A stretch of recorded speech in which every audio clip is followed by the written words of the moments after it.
புதிய வருமான வரி திட்டத்தில் செய்யப்பட்டுள்ள மாற்றங்கள் என்ன என விளக்குகிறார் நமது நெறியாளர் தேவப்பிரியன். மத்திய பட்ஜெட்டில் வருமான வரி திட்டத்தில் மாற்றம் செய்யப்பட்டிருக்கு. என்ன மாற்றம் அப்படின்றத பார்க்கலாம். ஸோ 2024-2025 நிதியாண்டில் தான் இந்த மாற்றம் அப்படின்றது அறிவிக்கப்பட்டிருக்கு. 3 லட்சம் ரூபாய் வரைக்கும் வருமானம் ஈட்டக்கூடிய நபராக நீங்கள் இருந்தீங்க அப்படின்னா எந்த விதமான டாக்ஸும் பே பண்ண வேண்டியதில்லை. 3 லேக்லேருந்து 7 லேக் உள்ள இருந்தீங்க அப்படின்னா 5% டாக்ஸ் பே பண்ணணும்.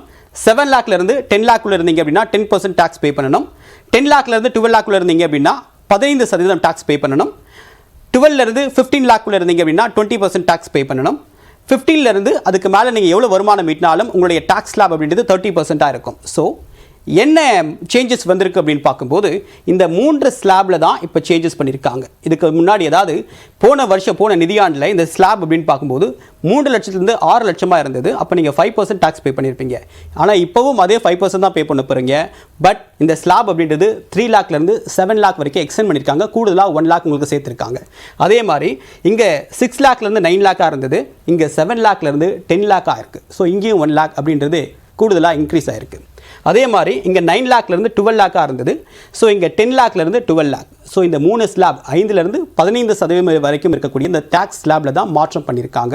ஸோ இதுதான் இந்த ஒட்டுமொத்தமாக நியூ டேக்ஸ் ரெஜிமில் செஞ்சுருக்கக்கூடிய மாற்றம் அப்படின்னு புரிஞ்சுக்கலாம். அதாவது old tax regime, new tax regime அப்படின்னு சொல்லிட்டு 2 டேக்ஸ் ரெஜிம் இருக்குது. இது ரெண்டுமே நியூ டேக்ஸ் ரெஜிமுக்கு தான் பொருந்தும். சரி, ஓல்ட் டேக்ஸ் ரெஜிமில் இருக்கக்கூடிய நபர்களுக்கு என்ன விதமான சேஞ்சஸ் பண்ணியிருக்காங்க அப்படின்றத நம்ம பார்க்கலாம். ஓல்ட் டாக்ஸ் ரெஜிமில் இருக்கக்கூடிய நபர்களுக்கு எந்த விதமான சேஞ்சஸுமே பண்ணலை அப்படின்றது தான் இந்த பட்ஜெட்லேருந்து நம்ம புரிந்து கொள்ள வேண்டிய விஷயமா இருக்குது. அந்த வகையில் 3 லட்சம் ரூபாய் வரைக்கும் நீங்கள் எந்த விதமான வரியும் செலுத்த வேண்டியதில்லை. அதுக்கு மேலே அப் டு 6 லேக் வரைக்கும் 5% நீங்கள் டாக்ஸ் பே பண்ணணும்.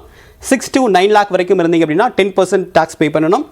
9 to 12 லேக்காக இருந்தீங்க அப்படின்னா 15% டாக்ஸ் பே பண்ணணும்.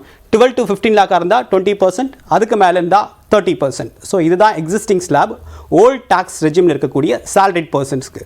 ஸோ இதன் மூலமாக இவங்களுக்கு ரிபேட் ஆப்ஷன் இருக்கும். அதாவது நீங்கள் ரீஃபண்ட் வாங்கலாம்.